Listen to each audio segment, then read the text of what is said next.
everybody, sorry about that. I was getting a little bit of back feed from having this streaming video. Hello from Canada. It is around 4:45 a.m. here, so the sun will be rising soon, and it's so nice to be able to be part of this online World Global Congress, being able to bring us all, and as my title says, Hemp United from a field to product, because that's what we're all about. So next. I'm going to run through these slides. You will be able to view them all with the video later as part of the World Hemp Congress. I want to give a big thanks to the entire team for bringing us together. So next slide. In February, as most of you know, last year, the Agricultural Act of 2014, the U.S.'s Farm Bill, Section 7606, brought forward legitimacy in industrial hemp research and further defining industrial hemp and allowing institutions of higher education and state ag departments to start cultivating hemp in research pilot programs. Next slide. In addition to that, we had two more bills, acts that were brought forward. Those were part of the Commerce, Justice, and Science Appropriations Act. And these are what controls the budget for the Department of Justice and essentially the DEA. And these two acts that became part of 4660 essentially said that the Department of Justice and thus the DEA were not allowed to use funds to contravene Section 7606. This is really important. So this really brought the DEA on board and aligned the Department of Justice with the Farm Bill. Next slide. Currently, we have HR 525 and S134. These are the Industrial Hemp Farming Act of 2015. These two bills, one in the House and one in the Senate, would exclude hemp from the definition of marijuana under the Controlled Substance Act and then allow growing and processing of industrial hemp to be implemented under state laws. So HR 525 and S134 are in the United States' Congress. So we are encouraging everybody in the United States watching to please go to votehemp.com, go up to that Take Action tab, take action, and ask your legislators to co-sponsor these federal bills. Next slide. Now there's a new Amendment Act that has been put forward in the Commerce, Justice, Science, and this is HR 2515. And this amendment prohibits the funds from the Department of Justice to contravene the Section 7606. So this one was in place. And there are other amendments that are being adopted right now, and we'll see how these amendments play out in the long run if they're actually going all the way through. Part of these amendments are about the use, the distribution, and the possession of this material when it's cultivated, and then being able to move that material from one to another.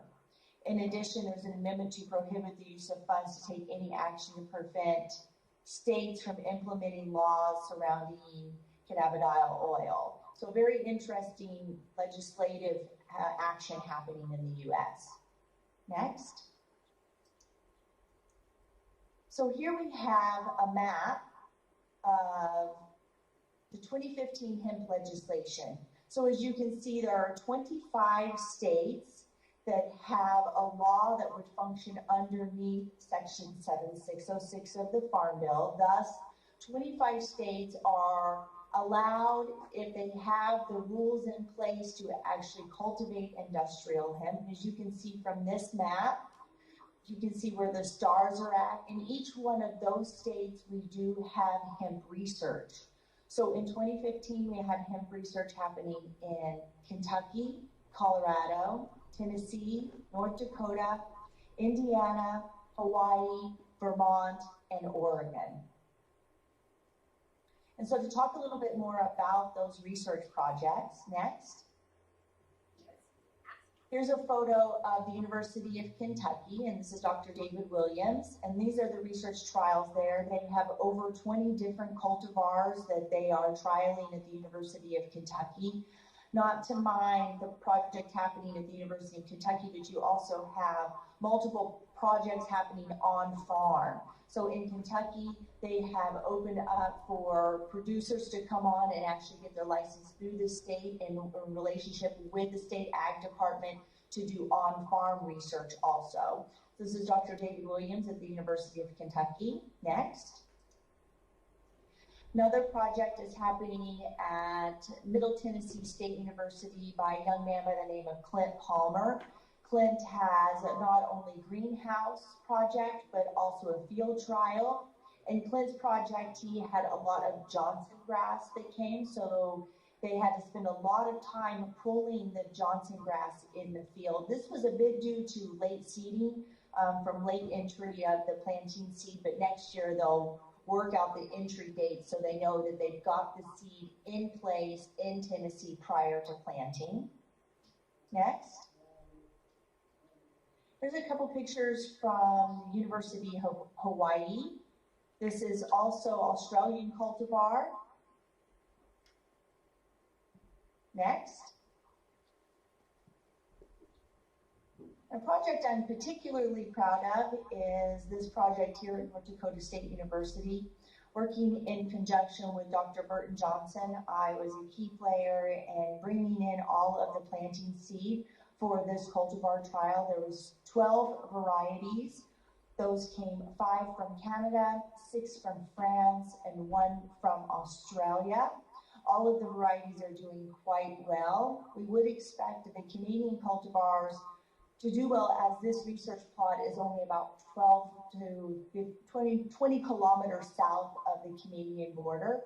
And as you can see here, I'm standing with Dr. David Williams in white, and we're standing in front of the French cultivars. Next. So just to look at the U.S. hemp market for 2014, we saw over, the Hemp Industries Association estimates $620 million worth of sales. These are increases of up to 26% increase in conventional retailers, a 21% increase in the overall foods and body care industry. So this kind of 20% growth is really good, as it shows that we have a strong marketplace. People are recognizing the products, people are buying the products, and this is carrying over into the SPINS data.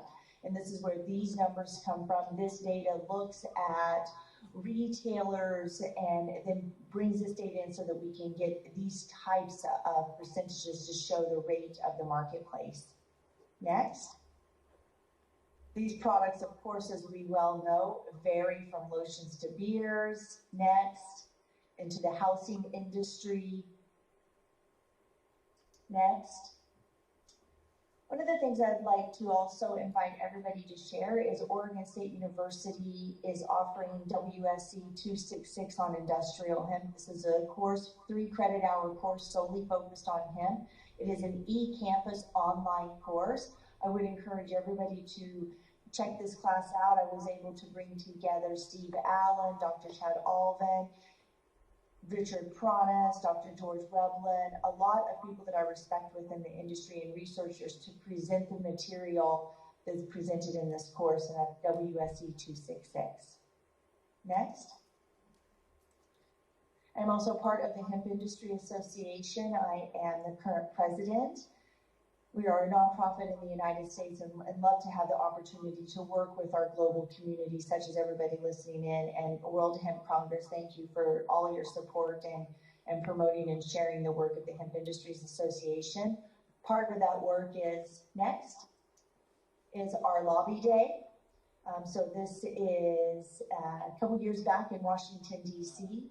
So we all come together for our national conference and have said lobby days or different types of actions. And now that we've got the cultivation and industrial hemp in the U.S. underneath Section 7606, this provides us opportunity to start going to those states and really using the the action that's happening as a strong message about how we can be cultivating hemp in the United States.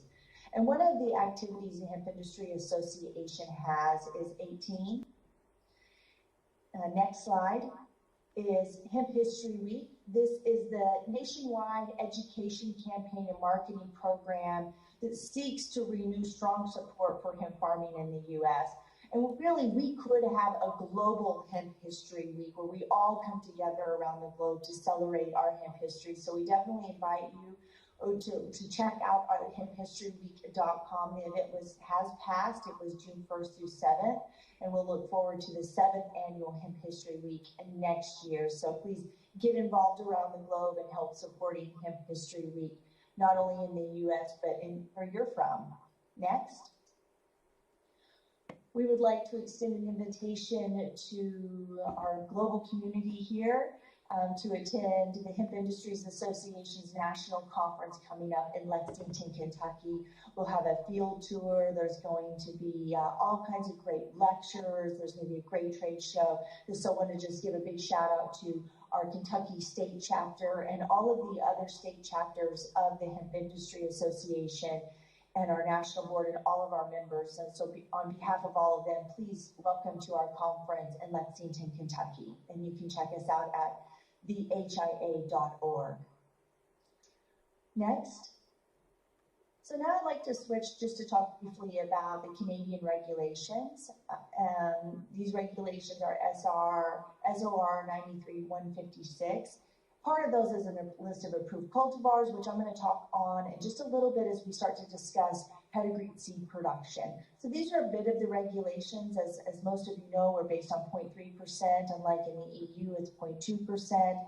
But we are right now underneath a regulatory review. Next. So the Canadian Hemp Trade Alliance in December of 2013 has called the Canadian government to deregulate the production and processing and export of industrial hemp. Part of these key factors looked at licensing, THC analysis, the licensing for cultivation, importation,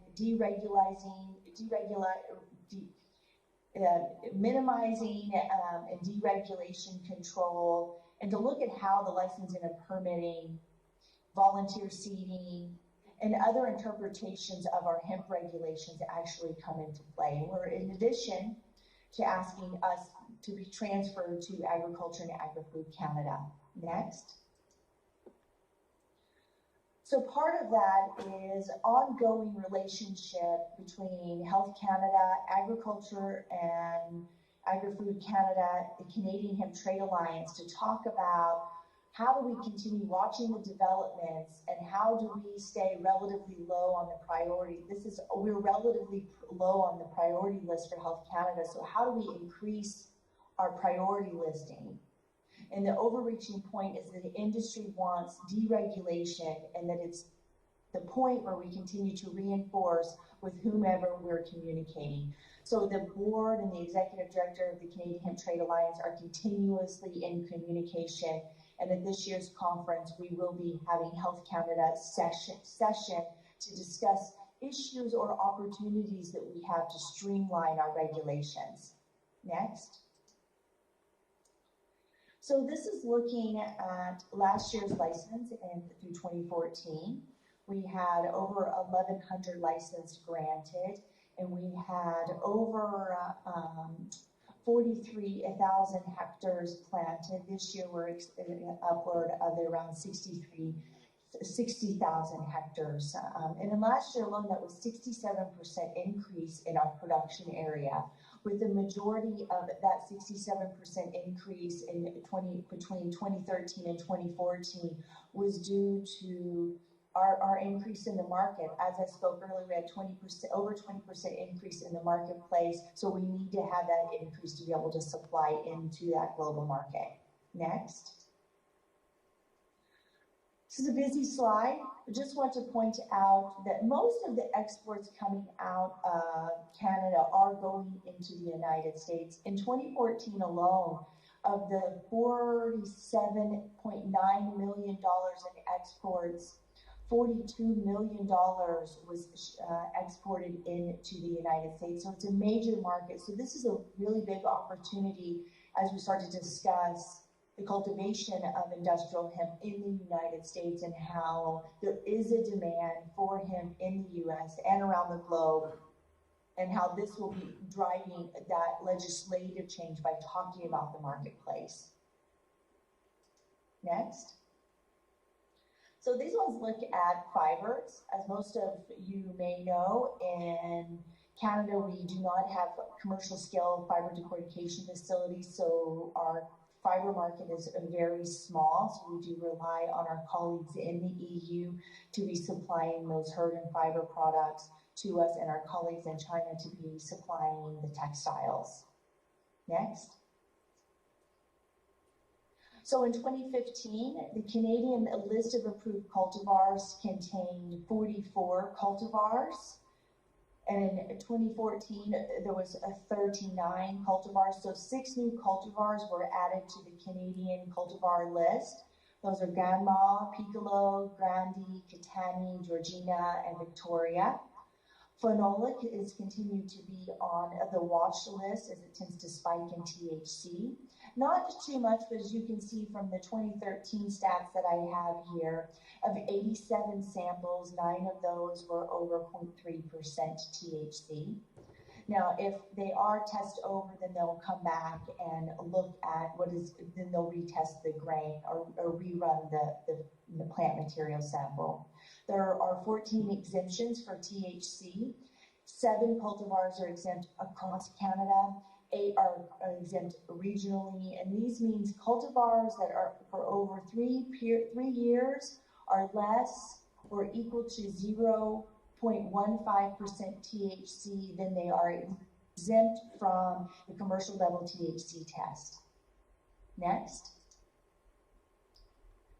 And on behalf of the Canadian Hemp Trade Alliance, Conference Committee, the board, and all of the CHTA members, we would like to invite you to attend our conference coming up in Calgary, Alberta in November. It's a 4-day event. We also are going to be having a campfire jam night, so there will be instruments around to sing your favorite songs. And we will also, in addition, be having a session with Health Canada to discuss how the regulatory change will impact our industry as we move forward and how we can streamline that. So please check out hemptrade.ca if you're interested in attending the conference. Please let us know. There will be a great trade show, and we'd love to showcase your products. Next. So I want to talk briefly on pedigreed seed production. And pedigreed seed is genetically pure or known variety and developed with unique characteristics. And this term pedigree means that the ancestry of the seed can be traced back to the plant breeder that developed it, and ensures the quality parameters that we're going to need so that we get the end crop performance that we're looking for. Next. So in the pedigreed seed authorities, in Canada, as I said, all varieties must be of pedigreed status, and that comes in under the member of the Association of the Official Seed Certification Agency, AOSCA. And in the Canadian agencies that are part of the Association of the Official Seed Certifying Agencies are the Canadian Seed Growers Association, which is regulated underneath our seed regulations, and under the Canadian Food Inspection Agency that actually inspects underneath the Seeds Act and regulations, and are administered under the authorities of the OECD seed schemes under the Canadian regulations. Next. So the Association for Official Seed Certifying Agencies in June of 2014, using the Canadian standard as a guide, wrote a draft to approve standards that may be used in the US, and believes that these new standards will be useful as part of the overall regulatory framework to be developed. And these included, are not inclusive to, but included seed classes and generations, foundation plot production, land requirements, crop inspections, and foundation seed standards. The link is here, so you are welcome to download this PDF straight from the Seed Certifying Association's website. Next. And part of these regulations determine the minimum isolation distances required between different types of industrial hemp or different pedigree levels, and also other crops. So looking here, some of those are up to 5,000 meters, some 5 meters. So a breeder plot of the same variety only needs to have an isolation of 5 meters between those two plots, for instance. In addition, it also looks at the minimum purity standards or impurity standards. So when the inspector goes into the field, they're looking for different standards of purity to be able to judge whether or not that cultivar is within the right pedigree status and has been maintained and roped properly. Once again, you can find all of these on the official seed certifying website, so Association of the Official Seed Certifying Agencies. You can download this PDF from this June 14 draft that they put forward based on the Canadian regulations. So just to hit briefly about agronomy, you know what, if we wouldn't have the farmers, so just want to give a big thanks to all the farmers out there and all the people working with the producers to encourage the cultivation of hemp. So thank you so much. Just to give a brief about agronomy here, I mean, of course, we've got to have the field and the right cultivars. That's really key as we start to look at research, not only in the US, the continued research in Europe and in Canada and in China, but as we start to help all of our partners around the world talk about cultivars and get access to these types of cultivars. Of course, we want to respect plant breeders' rights. And so once we've got those varieties in the ground and we can examine and figure out which cultivars are going to work best for what kind of cropping rotations that we're wanting to work at, or what kind of product that we want to get off at the end of the day, you know, we're looking at the sowing, we're looking at fertilization, and how do we deal with the weed and disease and insect control. And then, of course, harvesting and drying and storage. Our final step there, harvesting, drying, and storage is so key to make sure that we're keeping the integrity of the product intact. Next. So looking at some of the Canadian growing conditions to avoid wet soil, it does like the soil to be warm. When you're talking about, you know, the seeding rate, that really depends on what type of cultivation. And now that we're looking at the type of industrial hemp cultivation is growing so much, we're not only focusing on how do we get grain and fiber, so now we're looking at all of the other constituents. And so these general observations are based in Canada that I'm presenting, principally looking at the food production side. But no matter what, you need to make sure that you've got the proper crop rotation and definitely fertilizers, and making sure that all of your regulations are in place. Next. So we're just about finished. So this is talking about food handling. This is really important, you know, as you start to look at, you know, new industries coming on and new producers coming on, and how do we handle the grain particulars so we know that we're delivering a healthy food product to the consumers. So this all comes down to certifying, the certifications, the field handling, back to the storage, your cleaning, and then looking at the processing flow, of course, all your certificate of analysis, and then at the end of the day, your packaging. So one of those key things next, so we're on slide 34, is the primary production, harvesting, drying, and storage. Once again, these are so important as you want to make sure that the moisture content is kept relatively low, around that 8 or 9%, and you're preventing any heating, crusting in that bed, so that you make sure that you're constantly monitoring your grain so that it doesn't become unstable. And this is not only for just grain, but also for planting seed. You want to make sure that you definitely keep this so that it's completely intact and viable. Next. So here's an example of a hemp grain food production flow chart. Once again, everything in this flow chart points back to certification and preparing for market. So just want to make sure through the entire process that the certifications are all in place, and this is all the way down to be able to create that certificate of analysis and running a HACCP certified facility. Next. So just want to thank everybody for your time. I'd love to hear your general thoughts and other topics that you would like to speak with me about. And I'd definitely like to invite everybody to come on my radio show, HEMP Radio. It gives me an opportunity to share with the world your hemp dreams and how we can all help make those a reality. Next. So thank you so much to the World Hemp Congress team and your delegates, colleagues, and friends. And I see I have a typo there. Once again, my name is Anndrea Hermann. Please reach out to me, theridgeconsulting@gmail.com. Also check out the Hemp Industries Association, Hemp Technologies. Check out what's happening at Oregon State University and the Canadian Hemp Trade Alliance. Next. So you know where you'll find me, in a hemp field somewhere around the globe. So just want to say thank you so much and open to any questions. Thank you very much, and Anndrea too. I know that is applause. I know that we call you early in the morning in Canada, and so I have first question for you. How is with technology in Canada and the United States? We are in a very primitive level here in Europe. In some countries it's just a little bit better, like here in Slovenia. But how is with technology parts for hemp industry? Is this in fast growing, or you have some modern stuff? How is this working on? Absolutely. We're seeing all types of new technologies coming on right now. I mean, if you look at everything, that the research that's happening, for instance, from nanotechnologies to the graphene, which I'm sure lots of people have been investigated.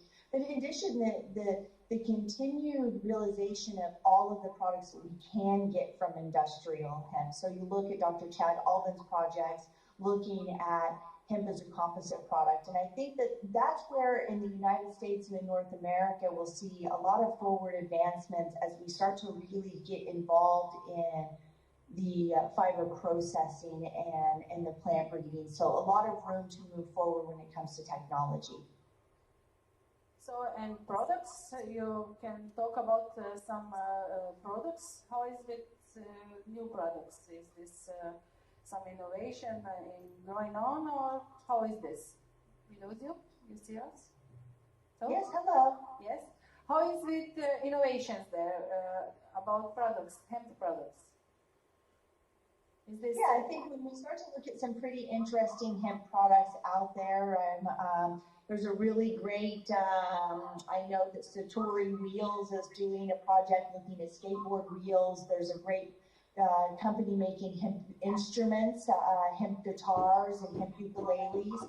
So those are very interesting products. And also, you know, in addition to a lot of, you know, the economy of scale producers that are coming on right now, as we start to look at the cultivation in the United States and small farming groups and driving people back to the farm. So we're going to be seeing a lot of innovation coming from these individual groups learning how to cultivate with the machinery that they have. So we're going to see a lot of on-farm innovation when it comes to using equipment that's based in the United States. Wonderful. And who supports you? Have you maybe government money, or who support researchers in United States and Canada? Is this private money or business angels money, or is it just government money? How it is working on? Right. The research and project. Just a second. Is there some problems with the government money for hemp?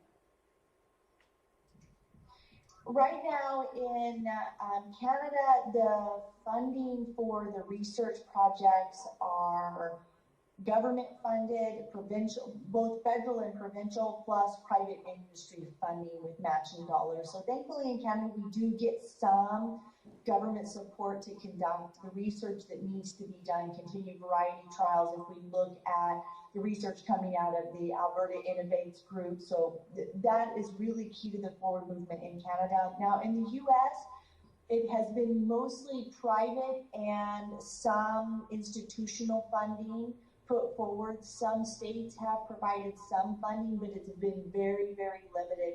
So most of what's happening in the United States has been in-kind contribution and people just providing donations so that projects can get complete. So then we can make it green line or red line that we need government money, and we must ask government that they open the door to this money, that this money will come inside too. So I will take microphone to audience. I see some questions here for you. Just a second.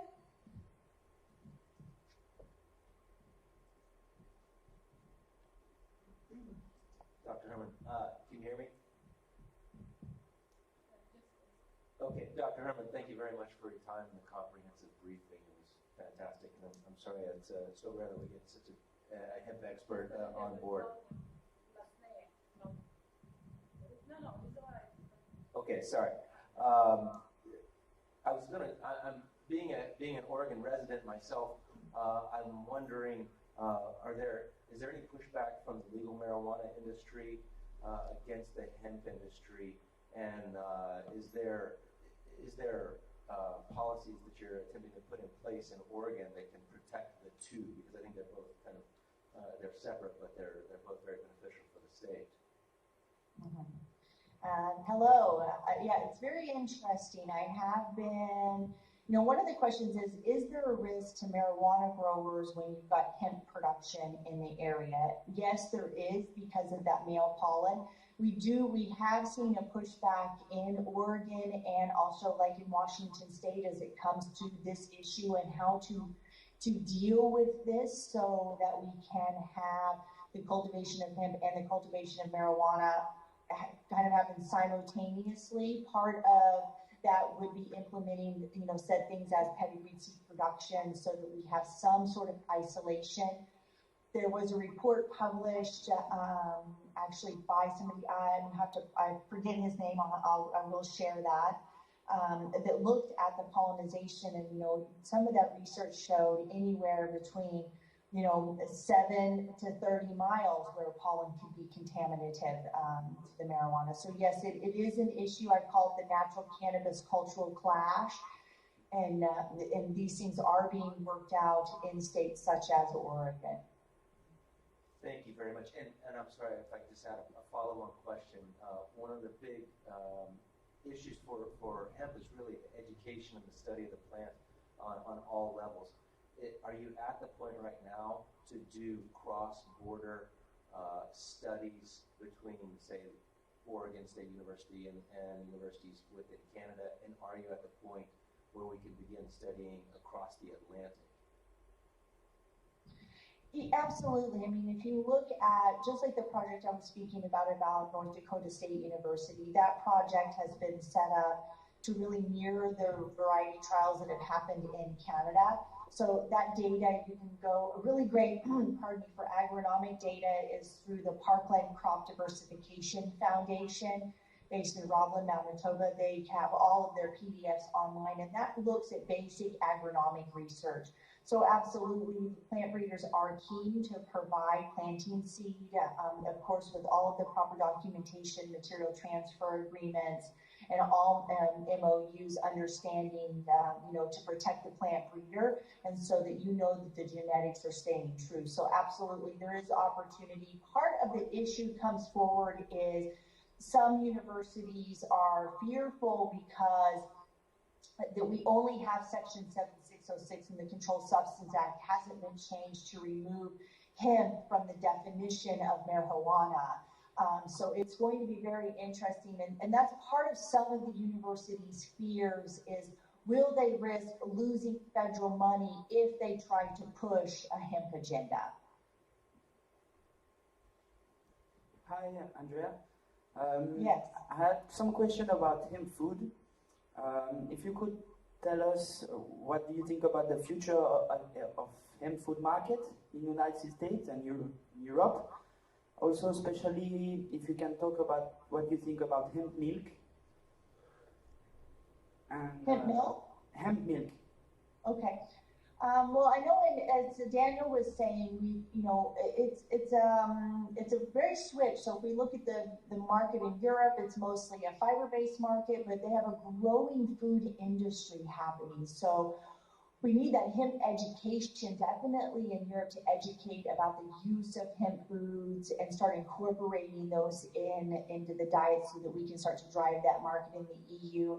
In the United States, I see the hemp food market growing. We're starting to see more regional brands, which is really strong in driving the local hemp food market. So more regional brands are coming on. So you're starting to see these in help with education campaigns like the Hemp History Week, starting to see those brand placements. So got a lot of room to still move. One of the limitations on entry into the large commercial food market is hemp is not grass in the United States, which means generally recognized as safe. This is grass, so all kinds of different products get grass. Those are by either research that is conducted or historical knowledge of the consumption of this product. So if you want to get in the United States, if you want to get hemp into a product that is owned by Kellogg's, for instance, or Nabisco's of the world, you have to have your products be grass recognized. So those are some of the limitations that we have in the United States of going mainstream, in the sense of going into large commercial products, where there's so much room to grow on that regional sales. So and very much of an increase when it comes to the hemp in the United States and globally as a food product. And the last question was about hemp milk or beverages, non-dairy beverages. I had some this morning, right, in my hemp smoothie, or yesterday morning. I will this morning. I definitely see a marketplace for that. It's competitive when you start just to look at the nutritional profile. So if you just compare the nutritional profiles, there is a benefit to using hemp as a non-dairy beverage, yes. And what would be your advice for a new company starting in a hemp food brand? Well, I say, focus on, do you want to be a bar company? Do you want to just sell a bag of hulled hemp? Really, what is your market focus is really important. So I say, try to hone in on a few different products. Instead of trying to do a mass line, really figure out what you do best when it comes to what your desire is as a food product. Do you want to launch a protein powder, for instance? So really focus on a few key products in the protein powder division, and then help develop as your brands start to grow, bring on more products. And definitely make sure that you're tasting these products and that you're making sure that they come along with all of their proper certifications. Thank you.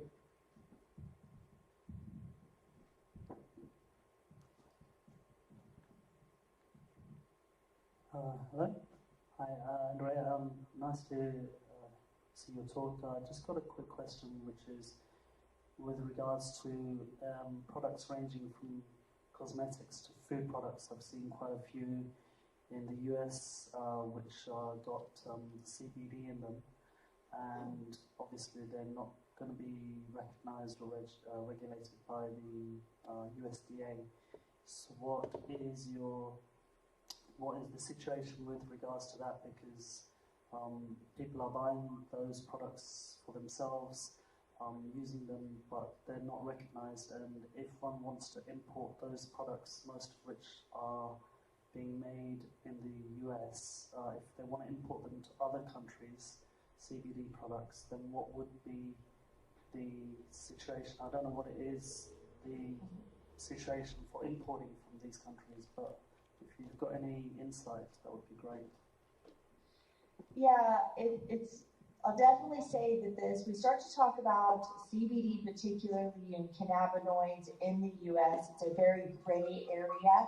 We have had, the FDA has brought forward a ruling saying that CBD cannot be listed as a dietary supplement as it's not registered with the FDA. further stating that will the FDA come after or put forth a penalty to companies. They said based on the threat. So we definitely know the FDA's come forward and saying CBD in the U.S. is not a dietary supplement. But now the question comes, is naturally occurring cannabinoids, can we market a body care product based on that? We do not have a definite ruling based on a free for sale product. Some states have put forward their own legislation legalizing CBD and other cannabinoids. So how does that protect states' rights versus the federal government?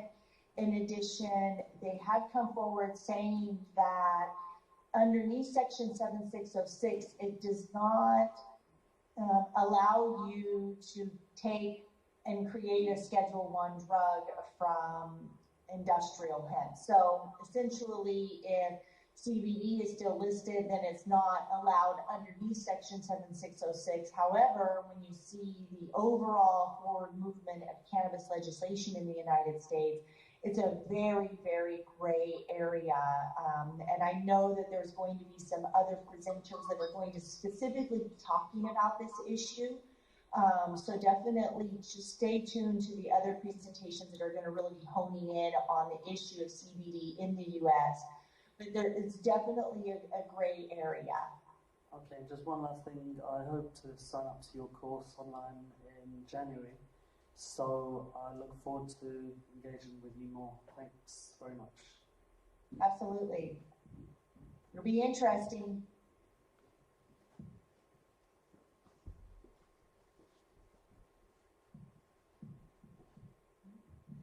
Hello, my name is Alexandros from the company Canavy. We are trying to build a testing lab facility here in Europe, and I would like to ask you regarding the certification you mentioned in North America, US or Canada. Is it the testing methods have been certified? There is any standardization on what each product should be incorporated inside their analysis? Does the government, US government, Canada government, has done any policies regarding the testing of these products? And you were saying a food facility, correct? I would say also it would go also on the food facility, yes. A food facility. Yes.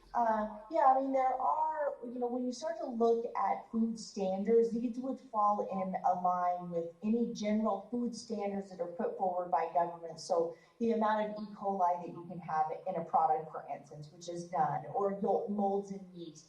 Typically, these types of basic food standards are regulated. And so there's not a set standard per se from the hemp industries when it comes to what has to be on a certificate of analysis, but most of the time those are pretty basic. So if you're running a certificate of analysis on flax oil, it would be the very same analysis that you would be running on a hemp seed oil. Thank you. So those are basic food standard parameters.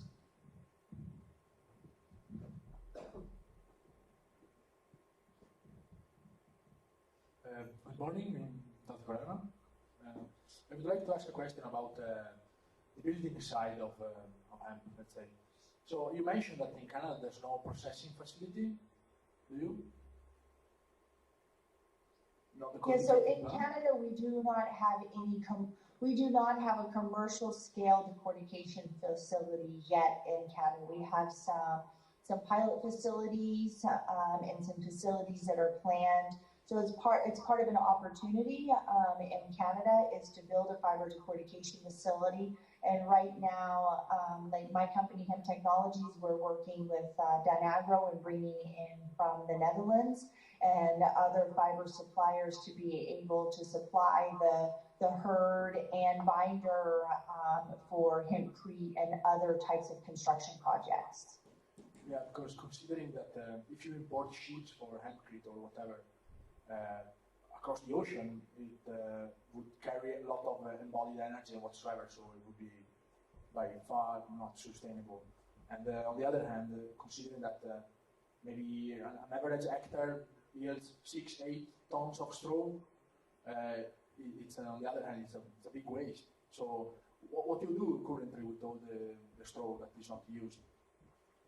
Well, the varieties that are being grown principally in Canada are shorter stature cultivars, so they're not, they're getting maybe, you know, 1.5 meters, 2 meters tall, maybe 2 meters tall.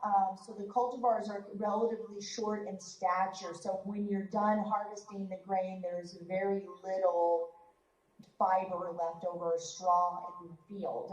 Enough to sometimes still bale, but if you look at cultivars like Panola, you know, it's only going to be 1 meter plus tall. So there's not going to be any straw really left over. So I think there's no question anymore. I don't have one. Hi, Daniel. I just wanted to say hello. Hi, Anndrea. I know that voice from anywhere. See you in November at CHDA convention. For sure. Hugs then. Bye. What's your question, Daniel? No question for now. Any more questions?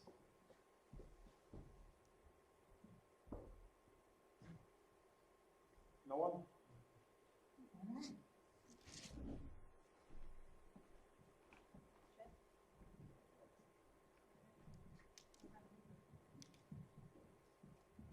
Thank you very much, Anndrea. Thank you very much, Canada. Thank you very much, United States for now.